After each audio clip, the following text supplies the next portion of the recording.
Hi, everybody. Today is Wednesday, September 6th, and I hope you're feeling as if you've gotten a foothold in this course. I want to talk about a few of the beautiful things that I see happening. One is you're using Slack, and you're sending messages and responding to messages.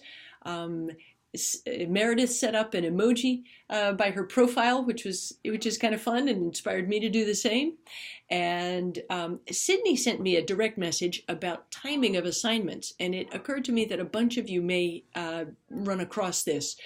She's on Rocky Mountain time, and she submitted something last night before midnight her time, but after midnight my time or Canvas time. So Canvas counted it as late. But when I go through and grade things, I will never count something like that late. If it's before midnight your time, it counts as meeting the deadline. Next week, you'll be using Slack with each other to set up your video chats. And I hope you'll let me know how it goes and trust that I will always be available to back you up if you're having trouble contacting somebody.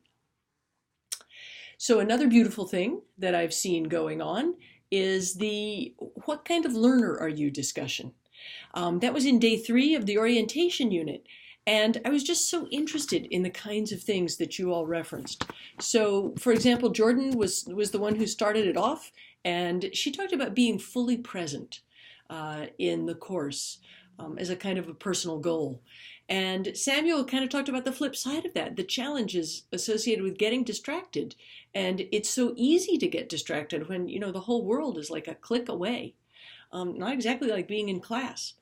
And that would be a great topic to discuss further, maybe strategies for staying on topic. You can set up discussion forums or start a conversation in Slack.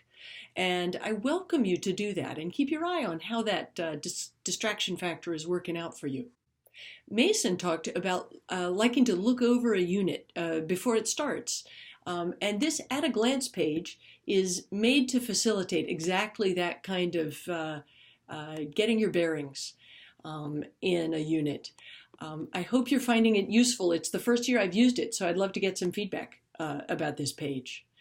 And Gus, in that same discussion, talked about coming to class with a whole bunch of different ideas floating around in his head. Such an appropriate metaphor for a water class. And a nice example of, we can set things up in kind of linear charts, but there's also that ability to sort of muse about things and to let ideas float around and see where they go. And I hope you'll make room for that as you go through the course. Another beautiful thing is the connections discussion.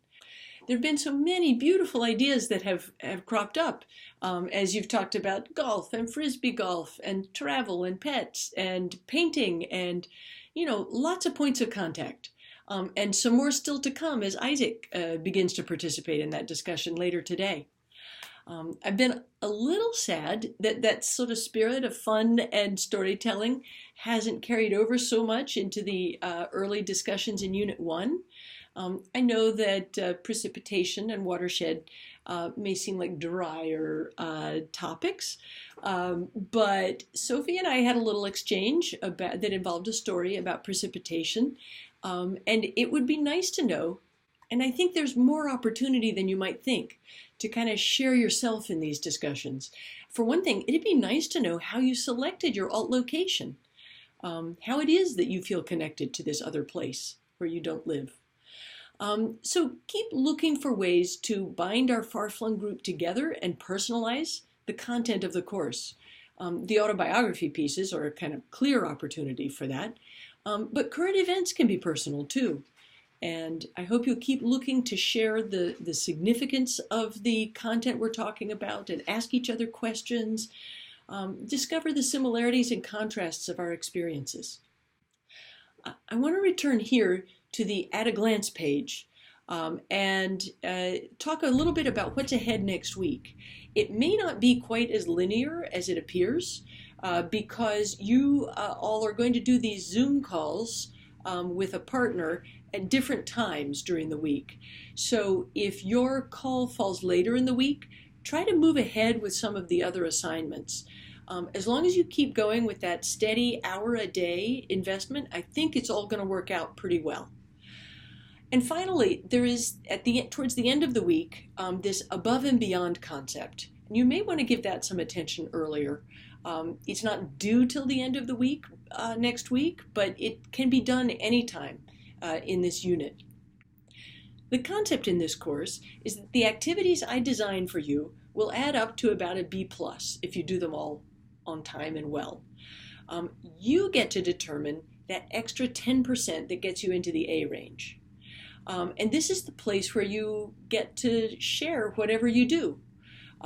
So I have described it a little bit here, and I've also created this page earlier in the unit about ideas that you could share. You're an editor of this page. You should have an edit button right up here. And I hope you will, one way you could go above and beyond is just contribute a whole lot of ideas for how to go above and beyond. There are lots of possibilities, and I'm happy to bat around ideas with you.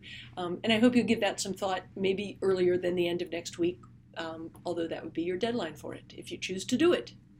So carry on with this unit. I'm excited about reading about your current events, and I am personally following Hurricane Irma forecasting with some urgency, since one of the forecast tracks comes up through North Carolina.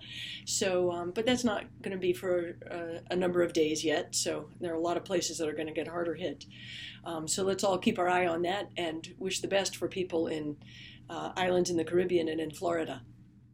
So I'll talk to you soon online, and let me know if you have questions. Bye for now.